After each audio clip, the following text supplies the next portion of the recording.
You hear about it all the time in crypto, DeFi. And right alongside it, you hear about these absolutely insane yields, the kind of returns that make you ask, is this for real? Well, today, we're going to pull back the curtain and find out where that money actually comes from. You've seen them, right? The promises of 20%, 50%, heck, even 100% APY. It feels like it's too good to be true. So what's the deal? Is this all just some kind of magic internet money, or is there something real happening under the hood? That's the puzzle we're going to solve together, right now. All right, first things first. Before we can even begin to talk about yield, we have to get on the same page about the landscape itself. So what exactly is DeFi, or decentralized finance? You can think of it as an attempt to build a totally new financial system from scratch. So, in a nutshell, think about all the things you do with a normal bank. Lending, borrowing, trading, earning interest. DeFi wants to do all of that, but on a blockchain.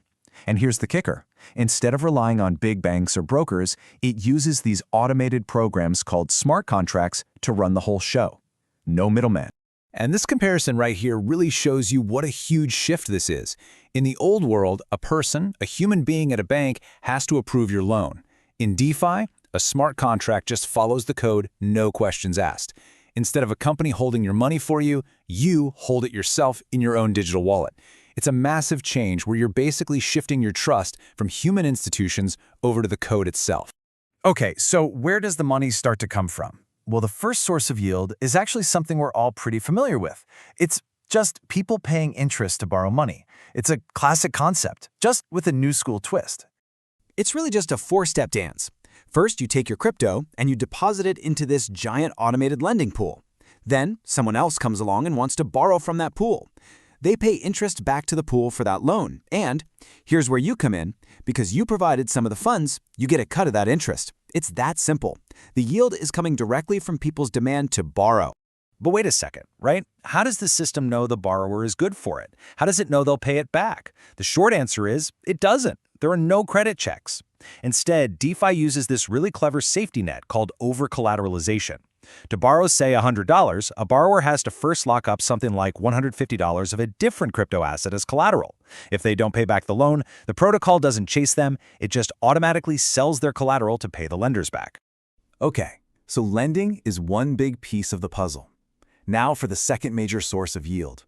This one comes from trading, but it's a type of trading that works in a completely different way than something like the stock market.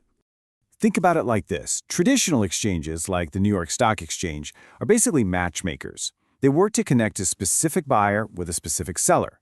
But in DeFi, a lot of the big exchanges are what we call automated market makers, or AMMs. Here, you're not trading with another person. You're trading directly with a big pool of crypto that other users, just like you, have supply. So if you're one of those people who puts their assets into the trading pool, how do you make money? Well, you're called a liquidity provider, or an LP. And you earn yield in two main ways. First off, for every single trade that happens in that pool, you get a tiny slice of the fee. And on top of that, sometimes the protocols will offer extra bonus tokens as a reward, just to convince you and others to add your funds to their pool. Earning trading fees. Sounds pretty good, right? But, and this is a big but, providing liquidity comes with this really weird, really important risk. It's a plot twist that trips up almost every single person when they're starting out. It's called impermanent loss. So what on earth is impermanent loss? Put simply, it's what happens when you had actually made more money by just leaving your crypto in your wallet instead of putting it into one of these liquidity pools. It happens when the prices of the assets in the pool swing around a lot. Let me show you how it works with an example. Okay, let's just walk through this nice and slow. Imagine you decide to become a liquidity provider. You deposit $100 worth of Ether and $100 worth of a stablecoin, USDC. So your total starting value is $200. Simple enough. And then the market moves. The price of Ether on every other exchange suddenly doubles. All of a sudden, your little pool is offering ETH at a massive discount. So what happens? Arbitrage traders rush in to buy up all that cheap ETH from your pool, and they're paying for it with their USDC. So what's the end result of all this? The automated market maker has essentially sold off your appreciating asset, your ETH, as its price was going up. You're left with way less Ether and way more USDC than you started with. Now think about it. If you had just held onto that crypto in your own wallet, you would have captured that entire price jump.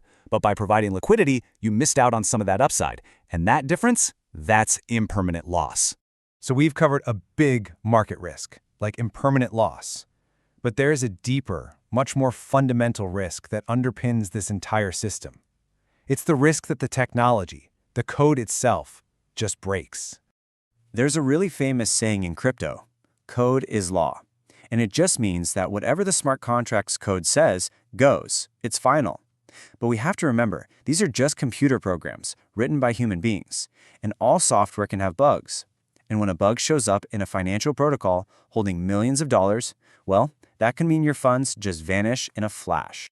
And these failures can look like a lot of different things. It could be a simple logic bug in the code that lets an attacker just drain a whole lending pool.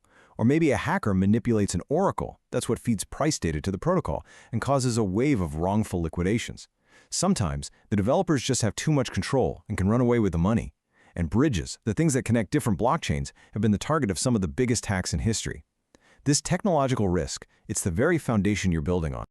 Okay, so knowing all of this, knowing the risks, how on earth should a beginner approach this space? Well, it's not about trying to avoid risk completely. That's just impossible. It's about learning to manage it intelligently and coming at it with a safer mindset. Here are 4 really simple rules to live by. 1. Start small. Seriously, only use an amount of money that you would be totally okay with losing while you learn the ropes.